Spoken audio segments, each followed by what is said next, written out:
নাবালিকা স্কুল ছাত্রীকে জোরপূর্বকভাবে ধর্ষণ করার অপরাধে গ্রেপ্তার এক অভিযুক্ত। আজ কাকদ্বীপ মহকুমা আদালতে এক অভিযুক্তকে পেশ করল কাকদ্বীপ থানার পুলিশ। গত ইংরেজি 9 তারিখে ওই স্কুল ছাত্রীকে জোরপূর্বকভাবে ওই স্কুলের গ্রন্থাগারে এক দায়িত্ব থাকা ব্যক্তি জোরপূর্বকভাবে ধর্ষণ করে। সেই ঘটনায় গত পরশু ওই অভিযুক্তের বিরুদ্ধে অভিযোগ দায়ের করে ওই নাবালিকা স্কুল ছাত্রীর পরিবারের সদস্যরা কাকদ্বীপ থানায় একটি অভিযোগ দায়ের করা হয়।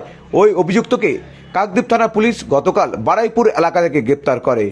গতকাল ওই অভিযুক্তকে গ্রেপ্তার করে আজ কাকদ্বীপ মহকুমা আদালতে পেশ করলে আজ কাকদ্বীপ মহকুমা আদালত ওই অভিযুক্তকে 5 দিনে পুলিশের হেফাজতে নির্দেশ দেয়। থানার পুলিশ আজকের শুভদীপ মণ্ডল নামে এক অভিযুক্তকে কাকদ্বীপ কোর্ট এডিজে কোর্টে আজকে প্রেরণ করেন। এর বিরুদ্ধে মূলত অভিযোগ হচ্ছে তিনি একটি স্কুলের লাইব্রেরিয়ান টিচার।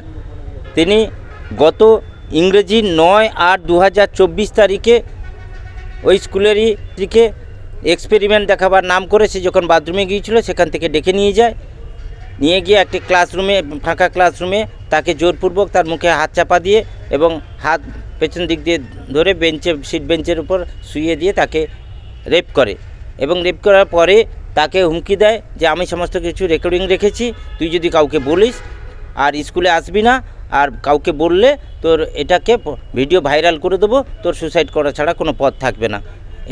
কাকদ্বীপ থানার পুলিশ অ্যারেস্ট করে নিয়ে আসে এবং আজকের এডিজে আদালতে প্রেরণ করেন।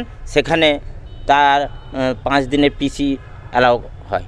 এটা হচ্ছে যে দুদিন আগে কাকদ্বীপ থানায় কাকদ্বীপ স্কুলের যে ছাত্রীটি তার মা একটি অভিযোগ দায়ের করে। সে অনুযায়ী গত আগস্ট মাসের 9 তারিখে মেয়েটি যখন স্কুলে পরীক্ষা দিতে গিয়েছিল এবং পরীক্ষা শেষ হওয়ার পরে সে দোতলায় ওয়াশরুমে গিয়েছিল এবং ওই দোতলাতেই স্কুলের লাইব্রেরি।